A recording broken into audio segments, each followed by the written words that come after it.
Donc si on étudie une réaction chimique, par exemple celle du carbone qui réagit avec le dioxygène, on obtient du dioxyde de carbone. Donc le carbone et le dioxygène constituent les réactifs. Et ici, on a les produits. En l'occurrence, il n'y en a qu'un, c'est le dioxyde de carbone. Donc, si je compte les atomes de chaque sorte, je commence par l'atome de carbone. Il y a un atome de carbone dans les réactifs et un atome de carbone dans les produits. J'ai 2 atomes d'oxygène dans les réactifs et 2 atomes d'oxygène dans les produits. On constate que le nombre d'atomes de chaque sorte est conservé entre le début de la réaction chimique et la fin de la réaction chimique. Une réaction chimique consiste à un réarrangement des atomes pour former de nouvelles molécules. Donc, en l'occurrence, ici, il y a dissociation des molécules, libération des atomes, et ils se réarrangent autrement pour former le dioxyde de carbone.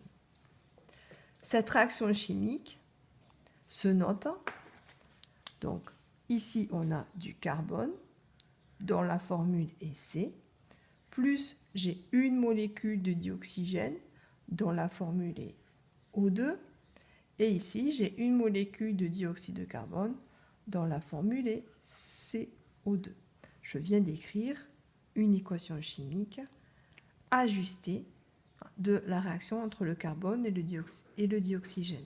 Ajustée, ça veut dire qu'on a conservation des atomes au cours de la transformation chimique. Si je compte les carbones et les oxygènes, je les retrouve dans les mêmes nombres dans les réactifs et dans les produits. Si je prends un autre exemple, donc si j'étudie la réaction du méthane avec le dioxygène. Le méthane, c'est une molécule qui contient un atome de carbone et 4 atomes d'hydrogène.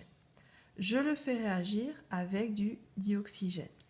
La réaction libère aussi du dioxyde de carbone ainsi que des molécules d'eau. Donc, le méthane plus du dioxygène donne du dioxyde de carbone plus de l'eau. Je recommence et je vérifie si l'équation est ajustée.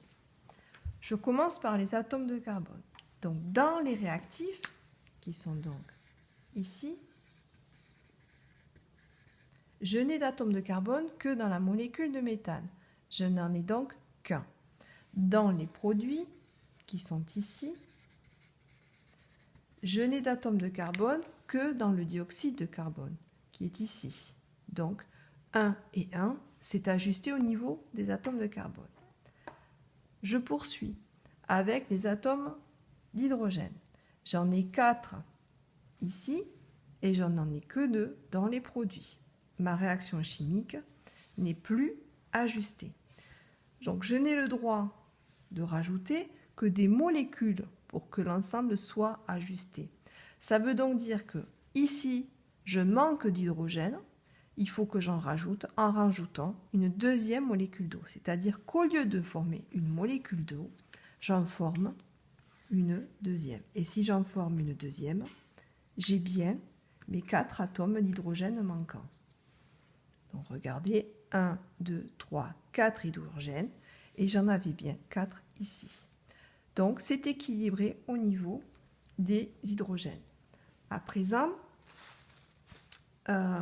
regardons au niveau des oxygènes. J'ai ici 2 oxygènes dans les réactifs et dans les produits, j'en ai 2 plus 2, c'est-à-dire 4. Je n'ai le droit de rajouter que 2 molécules de... Je n'ai le droit de rajouter que des molécules pour équilibrer l'équation chimique. Donc ici, j'ai utilisé une molécule de dioxygène. C'est dans les réactifs que je manque d'atomes d'oxygène. Il me faut donc une deuxième molécule de dioxygène. Si je compte 2 molécules de dioxygène, j'ai 1, 2, 3, 4 atomes d'oxygène dans les réactifs et j'ai 1, 2, 3, 4 atomes d'oxygène dans les produits. Je viens d'ajuster l'équation chimique. Donc maintenant, pour écrire l'équation chimique, je dois mettre combien de molécules j'ai utilisées. J'ai une molécule de méthane. Donc j'écris CH4. Pas besoin de préciser que j'ai une molécule. Quand il n'y en a qu'une, on l'enlève. J'ai 2 molécules de dioxygène. Donc 2 molécules de dioxygène. J'écris 2 en rouge pour montrer que c'est le nombre de molécules. Et la formule du dioxygène, c'est O2. J'ai une molécule de dioxyde de carbone, que j'écris donc CO2, et j'ai 2 molécules d'eau. 2 molécules d'eau. L'eau a pour formule chimique H2O.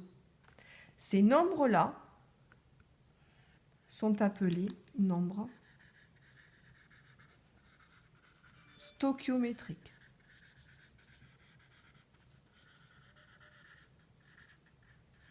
Ils permettent d'ajuster une équation chimique.